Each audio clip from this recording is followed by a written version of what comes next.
बेटा राम, ये अहिल्या नंदन सतानंद जी है।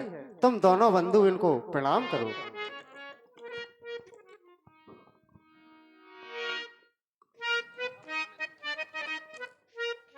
संत का दर्शन साधारण सबको नहीं होता। संत का दर्शन बताया गया कि किसको मिलता है,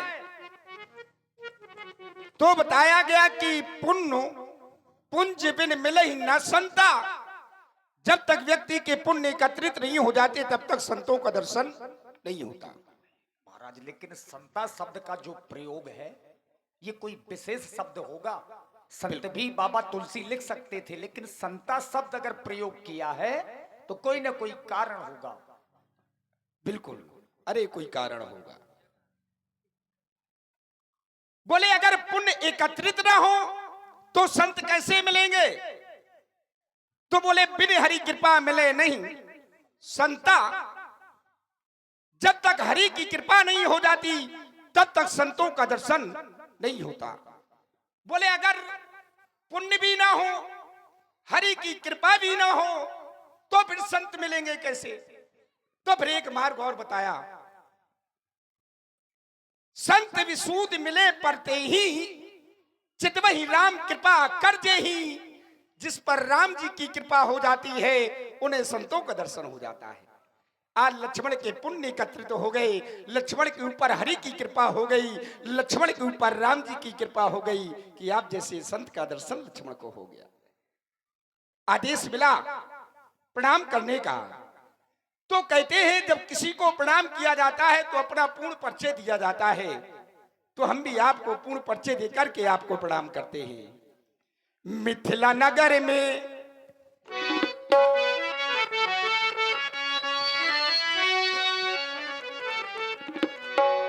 मिथिला नगर में कि आए हम गुरु जी के संग में।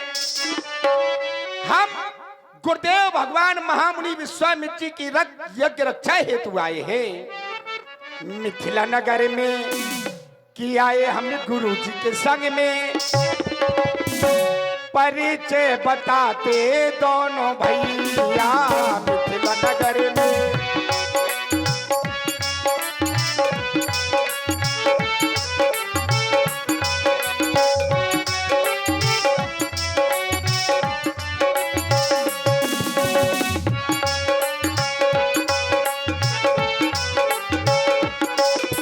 मिथिला नगर में आए हम गुरु जी के संग में। मिथिला नगर में आए हम गुरु जी के संग में। परिचय बताते दोनों भैया मिथिला नगर में।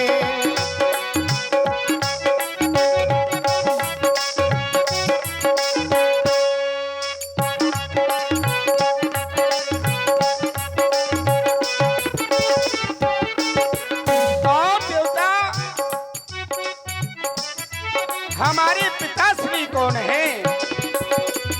नपुता सुनाथु है पिता हमारे।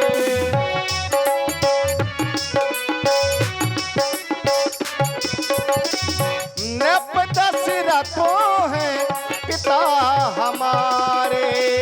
कौशिक मुनि तू के संगे पधारे।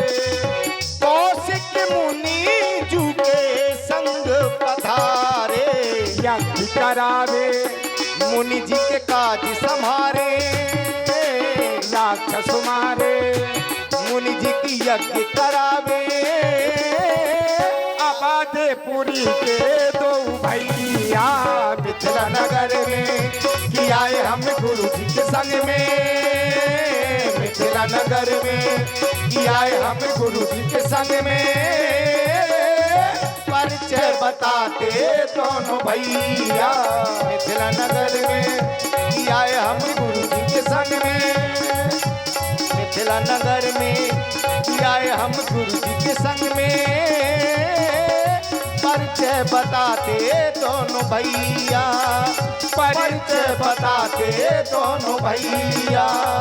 परिचय बताते दोनों भैया।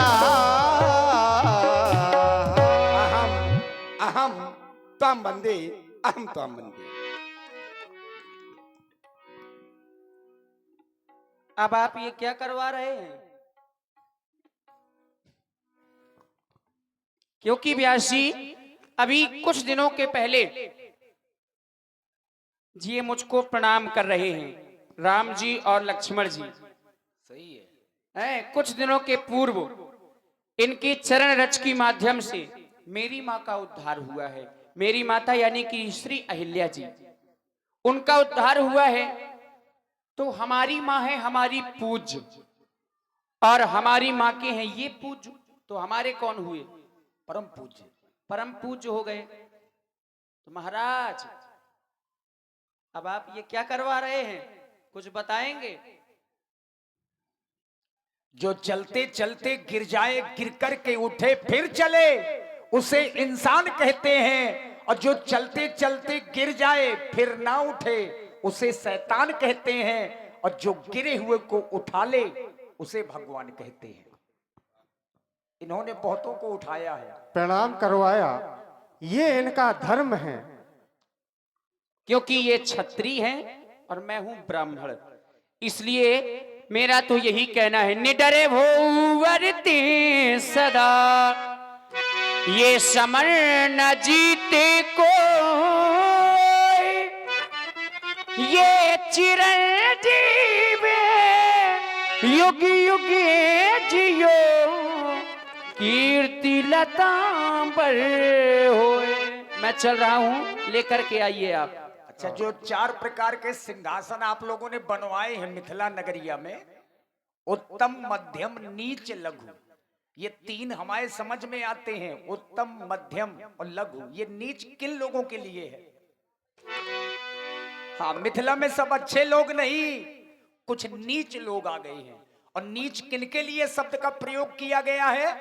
बाढ़े खलबहु चोर जुमारा, जे लंपट परधन परदारा, मां नहीं मात पिता नहीं देवा, साधुन सन करवा वही सेवा। ऐसे नीच लोग भी मिथिला में राजा कहीं के हैं नहीं, ऐसे नीच राजा बन करके पधार गए हैं।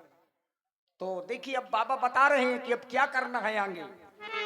सतानंद पद बंदी प्रभु बैठे गुरु पही जाई, चलहु तात मुनि कहू तब, पठवा जनक के बुलाई। राम, तुम जानना चाहते हो कि सतानंद जी का पदार्पण किस कारण हुआ। मिथिला के राजा महाराज जनक अपनी पुत्री सीता का स्वयंवर कर रहे हैं, और उस स्वयंवर में हम सबको बुलवाया है। इसलिए सिए स्वयंवर देखई जाई, ईस का है भव देव बड़ाई। वहां पर हमको जाना होगा और देखना होगा कि ईश्वर किसको बड़ाई का पात्र बना रहा। लखन कहा जैसे भाजन सोई, नाथ कृपा तव जा पर होई।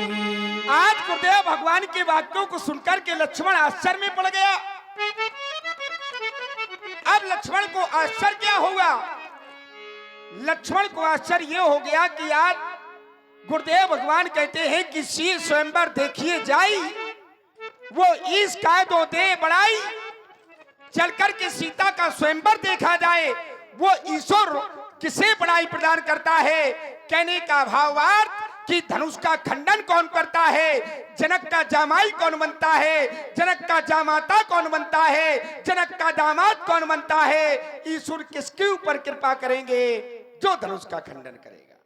मैं ये आश्चर्य कर रहा हूं, गुरुदेव भगवान अगर ईश्वर की कृपा से ही अगर धनुष के खंडनहार को पहचाना जाएगा, तो मैं तो यही कहूंगा कि नाथ कृपा तू आप जा पर हुई, जिस पर आपकी कृपा होगी, क्योंकि आप हमारे इष्ट हैं, आप हमारे गुरु हैं, आप हमारे ईश्वर हैं।